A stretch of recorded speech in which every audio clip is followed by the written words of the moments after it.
हर हर महादेव, जय शिव शंभू। दोस्तों, पितृपक्ष श्राद्ध में किसी भी दिन अगर आप एक मुट्ठी चावल का यह उपाय कर लेते हैं तो आपको धनवान और मालामाल बनने से कोई नहीं रोक सकता।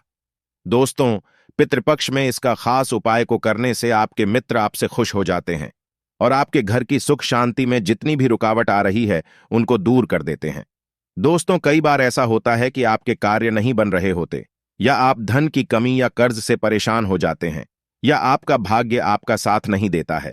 तो दोस्तों, इस बार के पितृपक्ष श्राद्ध में अगर आप आज की वीडियो में बताए गए चावल से जुड़े इस आसान से चमत्कारी उपाय को कर लेते हैं तो तुरंत ही आपके सभी पत्र दोषों का नाश हो जाएगा और आपको मिल जाएगी सभी संकट और कष्टों से मुक्ति। और दोस्तों, इस एकमात्र उपाय को करने से आपको धनवान मालामाल होने से कोई नहीं रोक सकता और आपकी जो भी मनोकामना है वह भी पूरी हो जाएगी।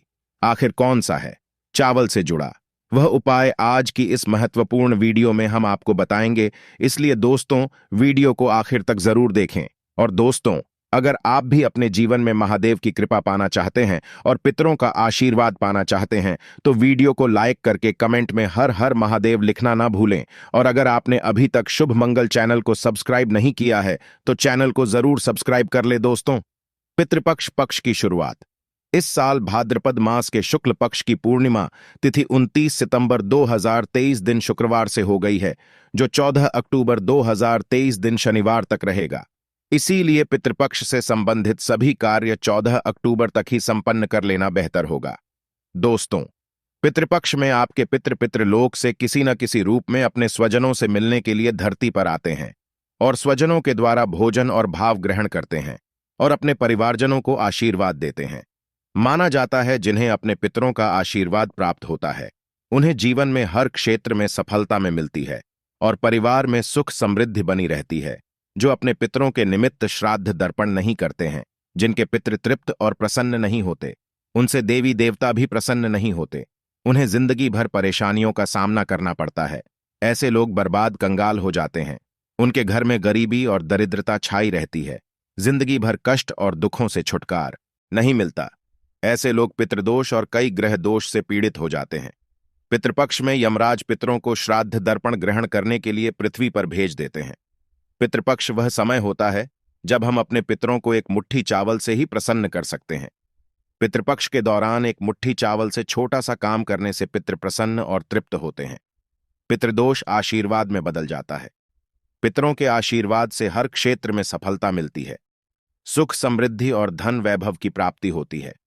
अगर आप पितृपक्ष के दौरान एक मुट्ठी चावल से यह काम करेंगे तो आपके मित्र आपकी हर दुख तकलीफ से रक्षा करेंगे, आपको मालामाल बना देंगे। दोस्तों, इस उपाय को सही प्रकार से करने के लिए आप हमारी इस वीडियो को एंड तक अवश्य ही देखें। दोस्तों, आपको पितरों को प्रसन्न करने के लिए पितृपक्ष के दौरान चावल के पिंड का दान अवश्य करना चाहिए। तर्पण के दौरान भी चावल के पिंडों का ही दान करना चाहिए, क्योंकि पितरों को चावल के पेंट बहुत पसंद होते हैं। दरअसल चावल की तासीर ठंड होती है। यही वजह है कि चावल के पेंट पितरों को शीतलता प्रदान करने के लिए बनाए जाते हैं।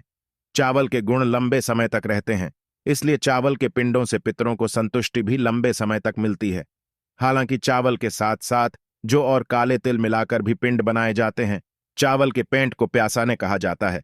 प्यासा चावल और तरल से मिलकर बनता है। इसे प्रथम भोग मान गया है। दोस्तों, एक मुट्ठी चावल का यह उपाय आपको दोपहर के समय ही करना है, क्योंकि सूर्य की किरणें पृथ्वी पर दोपहर के समय तेज और सीधी पड़ती हैं। मान्यता है कि सूर्य प्रकाश में श्राद्ध को पितृ सही प्रकार से ग्रहण कर पाते हैं। जिस तरह अग्नि का प्रयोग हवन यज्ञ आदि में देवताओं को भोग लगाने के लिए किया जाता है, उसी तरह पितरों तक भोजन भी सूर्य के प्रकाश के द्वारा ही पहुंचा जाता है। दोस्तों, पितरों को भोग लगाने से पहले, यानी कि दोपहर के समय पितरों को भोजन कराने से पहले आप अपने हाथ की उंगली में कुशा भी अवश्य ही पहने। कुशा भी शीतलता प्रदान करने वाली होती है। कुशा के घास को बहुत ही पवित्र माना जाता है। इसे पवित्र भी कहते हैं। इसी वजह से हाथ में कुशा श्राद्ध कर्म करने से पहले पवित्रता के लिए धारण की जाती है। दोस्तों, आपको एक मुट्ठी चावल लेकर पितरों को भोग लगाने के लिए खीर बनानी है। जी हां दोस्तों, खीर श्राद्ध में बनाई जाती है। पिंड जो चावल से बनते हैं उन्हें प्यासा नाम भी कहते हैं। ऐसा इसीलिए कहते हैं क्योंकि तरह और चावल से मिलकर पिंड बनाए जाते हैं। उसी प्रकार से प्यासा खीर को भी कहा जाता है क्योंकि खीर को भी चावल और तरल यानी कि चावल और दूध को मिलाकर बनाया जाता है। खीर भी पितरों को पके हुए भोजन के रूप में देते हैं। मान्यता के अनुसार कभी भी खीर को अकेले नहीं बनाया जाता, इसी वजह से पूरी भी इसके साथ बनाई जाती है। हमारे यहाँ पर अतिथि के रूप में पितृपक्ष में आते हैं और उन्हें भोग में हम खीर पूड़ी लगते हैं। दोस्तों, खीर पूड़ी बनाने के बाद आप गाय के गोबर का एक उपला लें। इस उपाय को गैस पर रखकर अच्छी तरह से सुलगा लें। इसके बाद इस उपले को एक प्लेट में रख दें। अब सुलगे हुए उपले को आप अपने मंदिर के पास रखें। मंदिर के पास खीर पूड़ी रखें। एक गिलास पानी भी अवश्य रखें। अब आप प्ले पर थोड़ा सा घी डालें। इसके बाद उपले पर थोड़ा सा कपूर रखें, उसे जलाएं। कपूर जलाने के बाद आप खीर की 3 आहुति अग्नि में दें। इसके बाद पूरी का एक छोटा सा ग्रास तोड़े, यानी कि एक छोटा सा टुकड़ा पूरी का तोड़कर भी आप अग्नि में रखें। इस तरह पूजन करते समय आप ओम पितृनम इस मंत्र का जाप करते रहे। जब अग्नि शांत हो जाए तो आप पूरी के छोटे छोटे से टुकड़े करें और पूरी के ऊपर खीर डाल दें। अब जल के छींटे पूरी और खीर पर लगा दें।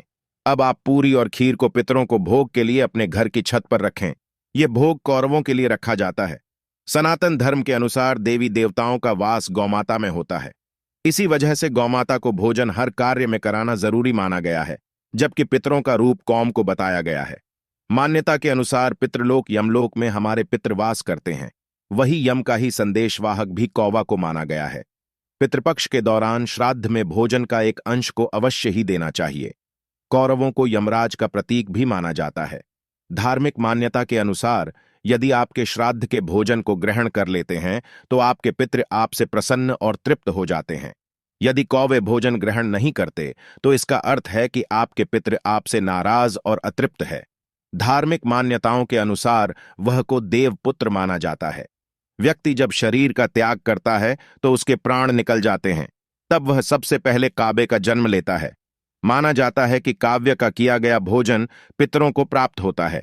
स्वान यानी कुत्ते के साथ रहते हैं। यही वजह है कि ग्रास खेलने का प्रावधान कुत्ते को भी दिया गया है। इसलिए खीर पूड़ी बनाकर गौमाता को, कौवा को और कुत्तों को अवश्य ही खिलानी चाहिए। इसके अलावा गरीब और जरूरतमंद व्यक्ति जो वाकई गरीबी में है, जिन्हें वाकई में जरूरत हो, आप उन्हें पितृपक्ष के दौरान दान अवश्य ही करें। आप पके हुए भोजन का भी दान कर सकते हैं या फिर अन्य चावल, गेहूं, दाल वगैरह का भी दान कर सकते हैं। पितरों के नाम से वस्त्रों का दान भी कर सकते हैं। पितृपक्ष के दौरान दान करने का विशेष महत्व होता है। माना जाता है पितृपक्ष के दौरान किए गए दान का पुण्य अक्षय होता है, यानी कि वह कभी भी एक शयन नहीं होता। पितृपक्ष के दौरान दान करने से पितरों को तृप्ति और शांति मिलती है, प्रसन्न होते हैं।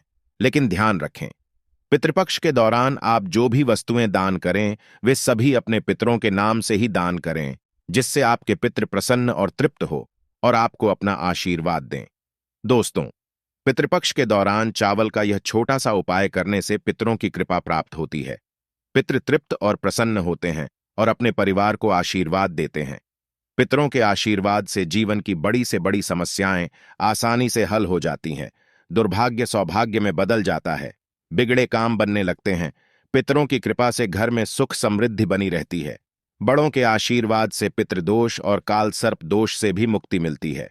ब्रह्मवैवर्त पुराण के अनुसार जिन पर अपने पितरों का आशीर्वाद होता है उन पर सभी देवी देवताओं का आशीर्वाद भी होता है।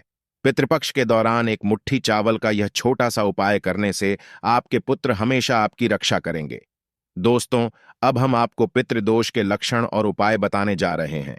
पितृदोष के लक्षण। पितृदोष के कारण व्यापार या नौकरी में किसी प्रकार का नुकसान भी हो सकता है। शादी में किसी तरह की रुकावट आ सकती है या शादी के बाद मामला तलाक तक पहुंच सकता है। यदि कोई दंपति अनेक उपाय करने के बाद भी संतान सुख से वंचित है या जन्म लेने वाला बच्चा मंदबुद्धि, विकलांग आदि होता है या बच्चा पैदा होते ही मर जाता है। अगर घर में रहने वाले लोगों के बीच किसी न किसी बात पर बहस होती रहती है तो इसका कारण पितृदोष हो सकता है। घर में मौजूद किसी सदस्य का बीमार होना। पितृदोष के कारण व्यक्ति को दुर्घटनाओं का भी सामना करना पड़ता है। पितृदोष कैसे लगता है? मृत्यु के बाद यदि विधि विधान से अंतिम संस्कार न किया जाए तो पितृदोष लगता है। असामयिक मृत्यु की स्थिति में परिवार के सदस्यों को कई पीढ़ियों तक पितृदोष का सामना करना पड़ता है। माता पिता का अपमान करने और उनकी मृत्यु के बाद परिवार के सदस्यों का पिंडदान, तर्पण और श्राद्ध न करने से पूरे परिवार पर पितृदोष लगता है। सांप को मारने के कारण पितृदोष का संबंध सबसे होता है। पितरों का श्राद्ध न करना, पीपल नियम या बरगद का पेड़ काटना। पितृदोष के उपाय: पितृपक्ष के दौरान पितरों के लिए विधि विधान से तर्पण और श्राद्ध करें, ब्राह्मणों को भोजन कराएं और दान दें। साथ ही वर्ष की प्रत्येक एकादशी, चतुर्दशी, अमावस्या पर पितरों को जल तर्पण करें और त्रिपाठी श्राद्ध करें। पितरों की आत्मा की शांति के लिए प्रतिदिन दोपहर के समय पीपल के वृक्ष की पूजा करें। पितरों को प्रसन्न करने के लिए पीपल के जल में काले तिल, दूध, अक्षत और पुष्प अर्पित करें। पितृदोष को शांत करने के लिए यह उपाय बहुत कारगर है। पितृपक्ष के दौरान रोज शाम को घर की दक्षिण दिशा में तेल का दीपक जलाएं। ऐसा आप रोजाना भी कर सकते हैं। किसी जरूरतमंद व्यक्ति को भोजन कराने, दान देने या किसी गरीब कन्या की शादी में मदद करने से पितृ प्रसन्न होते हैं। ऐसा करने से पितृदोष शांत होने लगता है। घर की दक्षिण दिशा में पूर्वजों की तस्वीरें लगा प्रतिदिन उनसे अपनी गलतियों के लिए क्षमा मांगे। कहा जाता है कि इससे पितृदोष का प्रभाव कम हो जाता है। दोस्तों, आशा करते हैं